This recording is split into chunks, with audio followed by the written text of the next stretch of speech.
Hello, my name is Stephen Beasy. I'm a senior enterprise architect at Humana. I'm certified in AWS, GCP, and Azure, and today I'm here to talk to you about Humana's journey with MongoDB from IaaS to Atlas. We're going to cover today why we chose MongoDB, our DIY replica set attempt, and our eventual switch to Atlas. So let's get started right away. Why MongoDB? The reason we chose MongoDB is because we were looking for a NoSQL database solution that didn't belong to Google or Microsoft.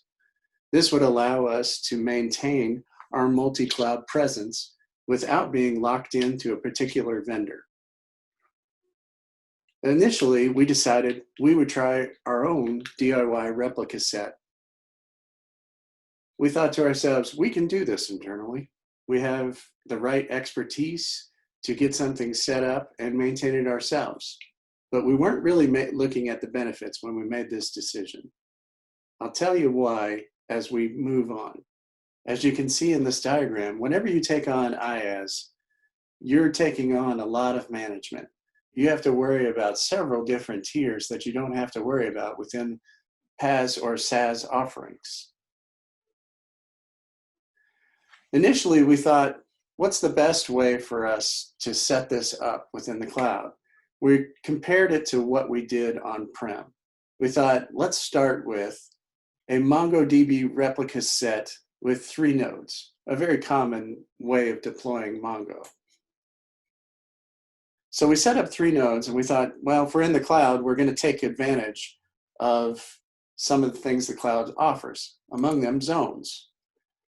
When you set up something in the cloud that you're going to manage, you have to remember that the resources on the back end, the actual physical hardware, are things that you don't control.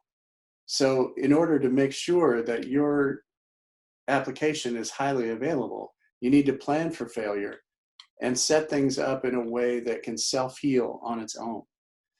So as we said, we were going to set up 3 nodes. We set them up in 3 different zones.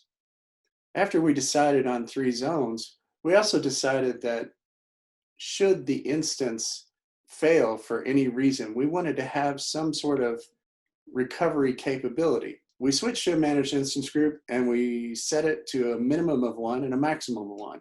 That way, we didn't have any scaling to worry about. We were going to stick with 3 nodes the whole way.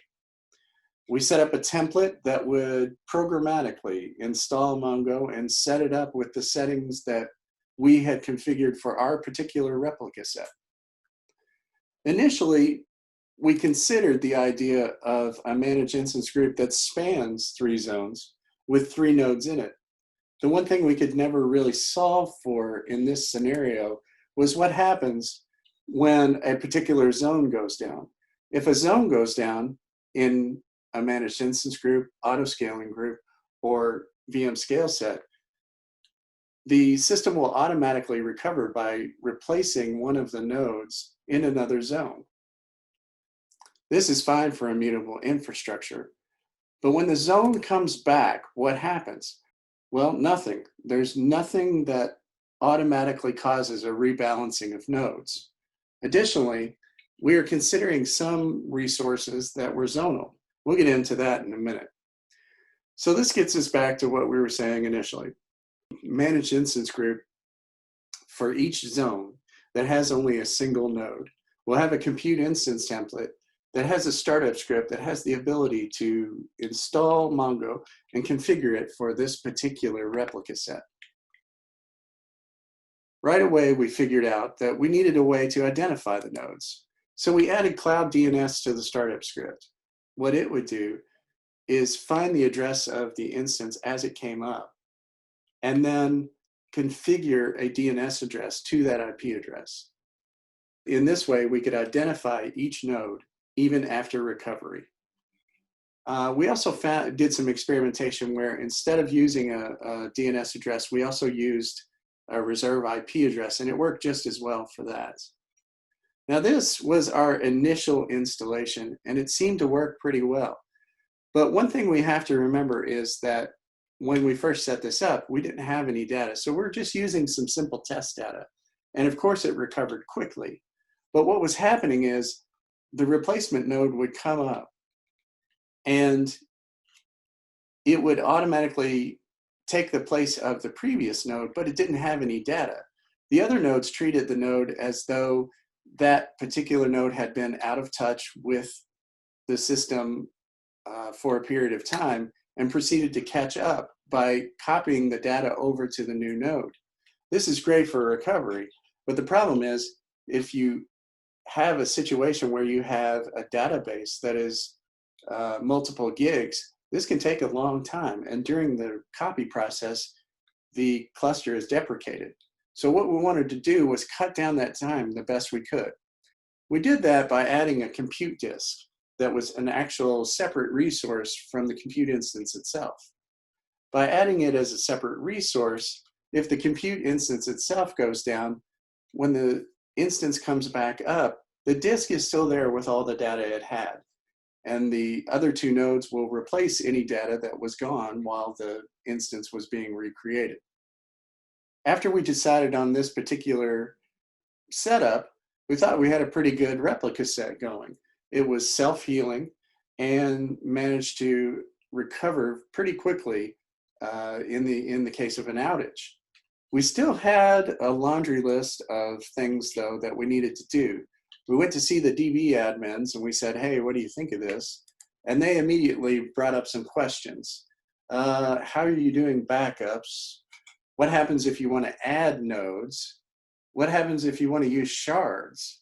And how are you encrypting data in transit between the nodes?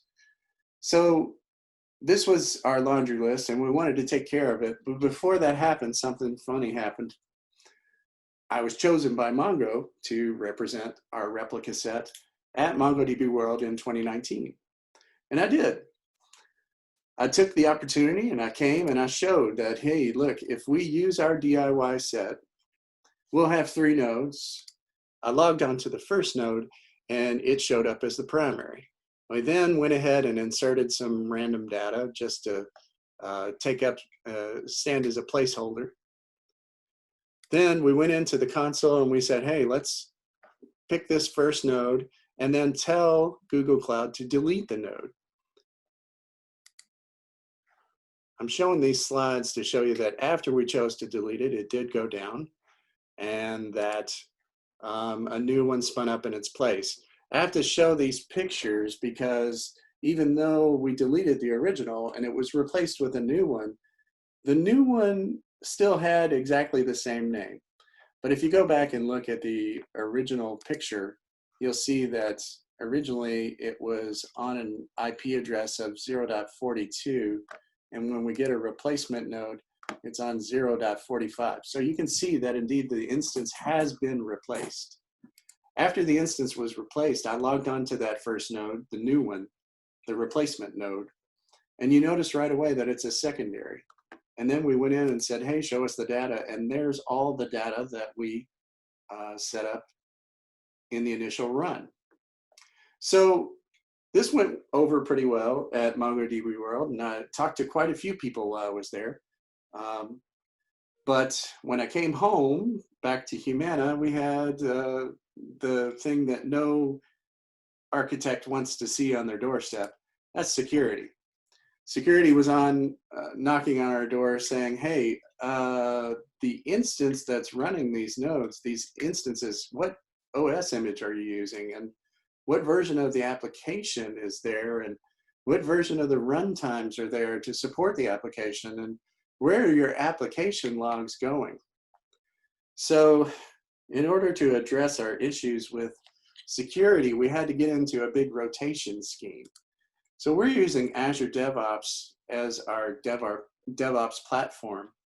And we had started to move this to Azure as well. That's why you see the switch in the icons. So once a month, we release a new image that we use for Humana instances. And it has the usual stuff, CIS hardening, security patches, antivirus, other agents on there. we take that instance and we create a new instance and pack it with whatever application we're using, and then add that to a product specific image gallery. Then in the non-prod environment, what we'll do is update the template and rotate the instances. From there, we see if it still tests okay with the new version. If it doesn't, we have to remediate whatever problem the new image has caused. If it does, then we have to rotate the template in prod and then rotate the instance afterwards. As you can see, this can be a time-consuming thing, especially when it's happening once a month. This gets us back to when we were talking about our bias for PaaS and SaaS. Because we had built something in IaaS, we were supporting all these layers, when in fact, we could be doing something that's much more similar to a PaaS service, or as Mongo says, a DB as a service, and that would be Atlas. So we decided we have to go ahead and bite the bullet and move over. When we decided to go to Atlas, the initial reaction from the developers was finally. We felt we built a pretty good product with our DIY solution, but in the long run, it was just too much management. It was a great opportunity to finally take advantage of what Mongo offers. So how do we go about switching to Atlas? Well, initially we had somebody from Mongo come to Humana and sit with us for about a week because we wanted to create a workflow, identify the teams that had a role and what order and what responsibilities they would have. So we came up with 5 roles: the cloud platform team, the database admin team, the vault team. We use HashiCorp Vault to control passwords and keys so that developers don't actually have to see what those passwords are or handle the keys themselves. We had enterprise cloud architecture, which is my team, doing the designs. And then, of course, everybody has to talk to finance about how this is all going to be paid for. With finance, we determined that, yes, dev teams would need to procure Atlas credits. And we worked with Mongo to get a marketplace offering set up specifically for Humana. That way, the dev teams could go in, purchase codes, then pass the code on to the DB admin team, who would actually apply the codes within the Atlas console. The cloud platform team enables the external access on particular IP address, so the address can be whitelisted within the Atlas project. Using this method, we can be sure that the only traffic that's getting to Atlas is the one coming from the address that we expect it to come from. The DB admin team creates the organization within Atlas. At this time, there's still not a way to create an organization programmatically through Terraform. They're still doing it manually through the console. We create separate projects per environment so that the resources are separated. There's no way that dev gets mixed up with prod or vice versa. And this is where the whitelist that the cloud platform team is applied. The enterprise cloud architecture team actually creates the Terraform modules that are read-only to create cluster level resources. We variabilize most of the parameters, except where security has said, no, you can only use this particular standard, and we hard code those into a module. So once we had a workflow, and my team had created the Terraform automation, and we set it up in Azure DevOps in order to deploy our resources. The next thing was just enablement. So what did we gain? Well, by switching to MongoDB Atlas, we created a simple design, easy for dev teams to understand, even if they were new to the cloud. And they understood the workflow as well. Once we created a website that showed a step-by-step process, we knew that Mongo was managing the resources on the back end, and therefore best practices were used for creating our resources. The encryption in transit problem that we had had previously was no longer a problem. All we had to do was connect to the secure public endpoint, and we were using SSL automatically. We had defined our roles for responsibility for each team. And it was easy to stay current because the updates are applied on the back end by Mongo. And we can even schedule when those updates are applied. So in the end, we enable dev teams to go fast, but go responsibly.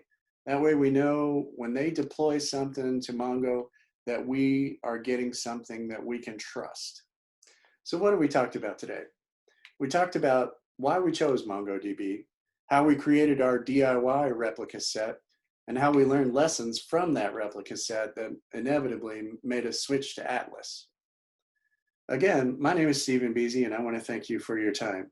I hope this video has helped you understand what we've come to know, and that is that Atlas can really simplify your process for managing NoSQL databases in the cloud.